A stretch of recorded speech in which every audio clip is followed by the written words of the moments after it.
In less than 24 hours, the voting will begin to elect either current President Donald Trump or presidential challenger Joe Biden into the White House here as we keep bringing you in on this Monday morning. Good Monday morning to you, everyone. Election Eve, you could call it. I'm Isaac Petcash. Thanks for joining us here on Erie News Now. Election coverage you can count on. We have a lot to get to today, so we won't waste any time getting started. Let's begin with local news here out of Erie County, and we start with the mail-in ballot situation in Erie County. A lot of talk has been up in the air, especially in the state of Pennsylvania, over how the mail-in ballots would either be counted and received, but we do have an update in our area. There are about 58,000 mail-in ballots that were requested in Erie County alone, and according to County Councilman Carl Anderson, over 42,000 have already been returned, and those mail-in ballots continue to come in. Carl Anderson telling Erie News Now yesterday, quote, "It says to us that the people of Erie County care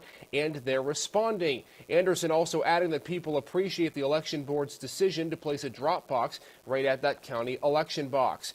Now again, that county drop box will be locked on 8 p.m. at election night when the polls close, but as it was put in a Supreme Court ruling, the ballots can be counted up to 3 days after election day. So as long as you turn in your ballot by election night, the ballots can be counted all the way up until 5 p.m.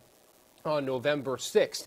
And any ballots that arrive after election day will be kept separate. So Erie County well on its way to being able to count a fair amount of the mail-in ballots that were requested. Again, 58,000 at this point already requested, and as we see, 42,000 have already been returned. Erie County, though, another big swing county, you could argue, here in the Pennsylvania area, and that's why many of the campaign entourages for both sides, for both Joe Biden and Donald Trump, are coming to Erie. We saw yesterday that Eric Trump, the son of President Donald Trump, came yesterday to Erie to campaign for his father. That was in Mound Grove in Waterford on Sunday afternoon. During the speech, lasted about 30 minutes, Eric Trump taking multiple shots at Democrats and Trump opponent Joe Biden.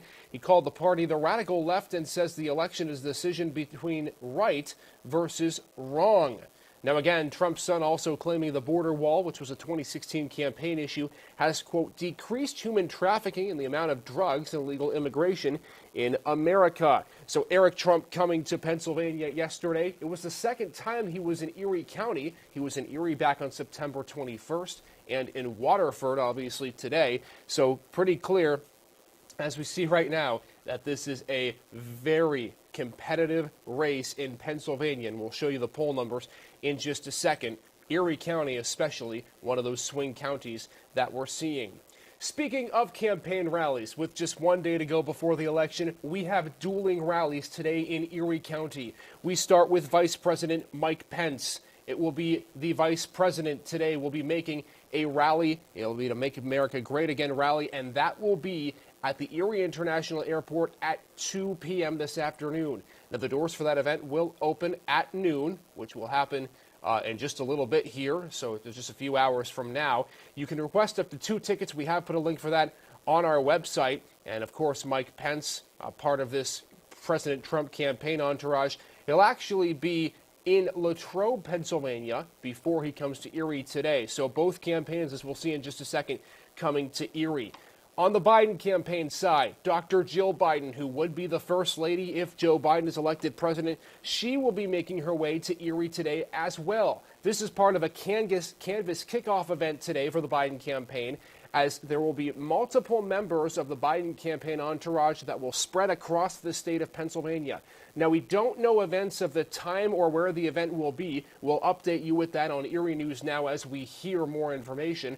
But Jill Biden will also be coming to Erie today, as we mentioned, as part of a big campaign event for Democratic challenger Joe Biden. So Erie County continues to be a critical county when it comes to this, the race for the White House, which has been up in the air for some time now.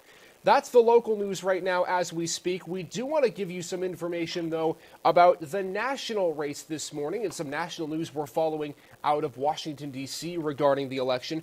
We start with this. President Donald Trump lashing out yesterday at the Federal Bureau of Investigation after the FBI said it was investigating reports that a caravan of supporters, Trump supporters, harassed a bus belonging to Joe Biden's campaign. President Trump saying in a tweet, quote, "In my opinion, these patriots did nothing wrong. Instead, the FBI and justice should be investigating the terrorists, anarchists, and agitators of Antifa in terms of burning down Democrat-run cities and hurting our people." So this bus incident being looked at by the FBI. Again, the incident occurred on Friday, and it shows Trump supporters surrounding the Biden campaign bus with their vehicles in Texas. So that new information coming out this morning, the FBI sitting right there in that investigation. Also in the national news, President Trump also making a message during one of his campaign rallies and across the timeline over the course of the weekend. We're learning that President Trump says he will plan on sending lawyers in to challenge the election results and to review swing state votes, depending on how the results of the elections go.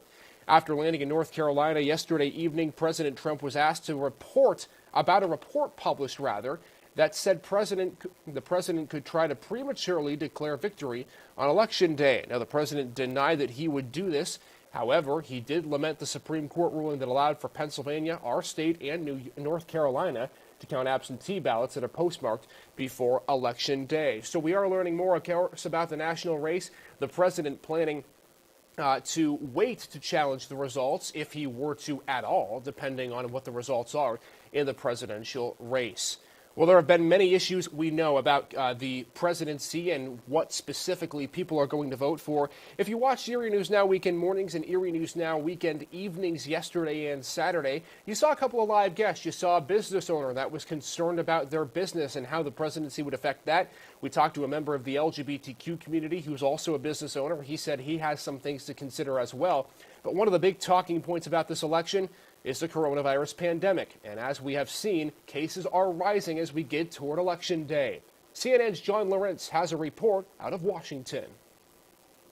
President Donald Trump and former Vice President Joe Biden spent the final weekend of the 2020 presidential campaign on the road. A vote for me and the Republican Party is a vote for the American dream. The only thing that can tear America apart is America itself. And that's exactly what Trump's been trying to do. One of the major issues during this race is the COVID-19 pandemic. Well, first off, we haven't beaten it. I think let's all agree on that.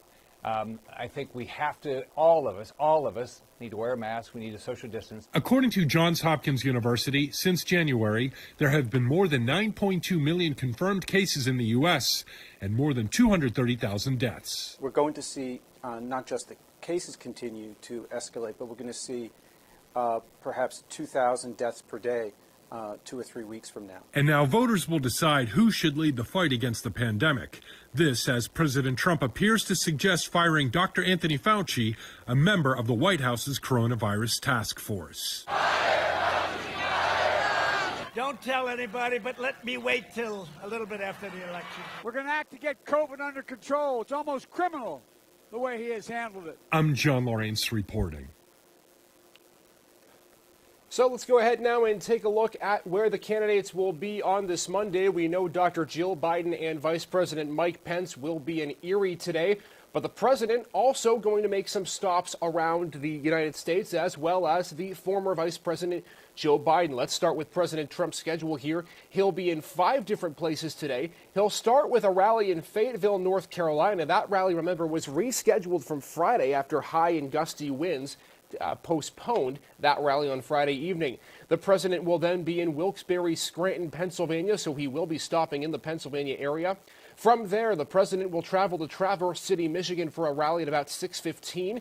He'll then depart towards Wisconsin for a rally at 8 o'clock. And to round out his day, the president will be speaking at 10:30 p.m. in Grand Rapids, Michigan. So 5 campaign rallies for the president today for President Trump.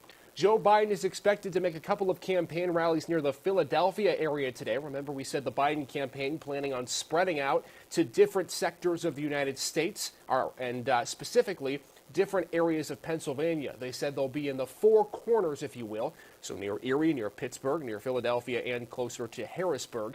Joe Biden planning on being in Philadelphia, Jill Biden in Erie.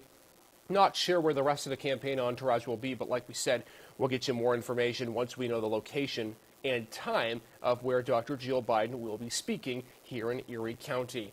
Well, Pennsylvania, that's been the name of the game for the state and for possibly the presidency here in 2020. President Trump won that state by 0.5 point in 2016. Here's where we stand now, according to the Real Clear Politics polling average. Again, as we've mentioned before, this poll takes a conglomeration of different polls and puts them together for the most accurate possible results on this presidential race in Pennsylvania. Here's where we stand as of last night. Right now, Joe Biden, Democratic nominee for president, is up in Pennsylvania by about 4.3 points. He is 49.7% to President Trump's 45.4%.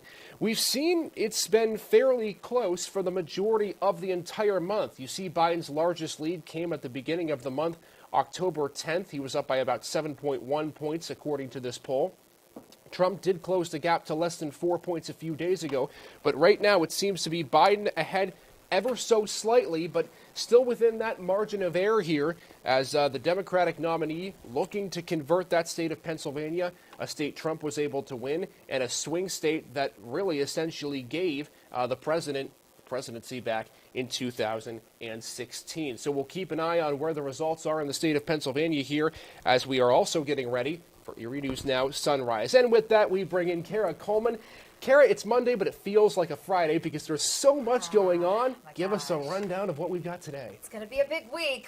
We know that. So we have the whole team in this morning. We're going to be talking about what you need to know, some last-minute advice for the polls. Of course, we're going to be talking about where those candidates will be today. All eyes on Pennsylvania, this corner of the state, as you were talking about, seeing some visits as well, and we'll discuss that. We're also going to talk about how weather could play a part. A bit snowy this morning. Apparently, we have some measurable snow down in Meadville and parts of Crawford County. So how weather could impact the polls. And also, we've heard a lot about COVID fatigue. Right. You know, people just kind of sick of it. We're now hearing about election fatigue, and people just kind of up to here. One more day, everybody, if that's perhaps you. But our Molly Samora talked with some voters, how they're feeling about the ads, the mailers, all the talk. So that's coming up in just a couple of minutes, so about 3 minutes till we're on the air. Especially in Erie County, there have been several political ads and political campaigning. We know how critical this county is, in particular, to winning Pennsylvania. It is key, and we're seeing that with these visits even today. So at the last minute, we're seeing Vice President Mike Pence here and Dr. Jill Biden. We'll have those rundowns coming up for you in just a little bit. But yeah, a packed show. It's going to be a busy week, Isaac. You know that. You and I both. Get to the desk. You got the show in a couple of minutes. Kara Coleman's going to head out here. We're going to take a quick look again at the White House this morning as we again are getting set for Election Day. The polls opening in just over 24 hours here in the state of Pennsylvania. Before we let you go this morning, we do want to check on another critical part of the race, and that's been the economy, specifically the stock markets. Taking a look at the stock markets today, good news for investors. The Dow Jones projected to be up 344 points, somewhere in that range when the markets opened this morning. We're also expecting a rise in the S&P 500 by about 37.5 points. The NASDAQ up 112 right now. And these numbers, of course, all come after a dreadful week in the stock market. Of the weekdays, 4 out of 5 days last week were in the red for the Dow Jones and the S&P 500. At one point, the Dow Jones dropping over 900 points on Wednesday. That was the single biggest drop of the week. So considerable amounts of falling in the stock market. We know, of course, the presidential election does have something to do with that. There is a discrepancy over who's going to become president. No one's sure whether or not we're going to see stimulus checks potentially down the road or not. It's still all up in the air with the stock market, but what we know right now is that news is good news for investors as we start on this Monday. We'll have to keep an eye, though, on the stocks tomorrow as we get to Election Day. Normally, the Wall Street continues to put a running total. They keep the stock market numbers running through Election Day. So as we know right now, good news for the stock markets. Well, again, I'm done here at the desk, but we have a lot more to get to. Up action-packed day on this Monday on Erie News Now Sunrise. It starts right now.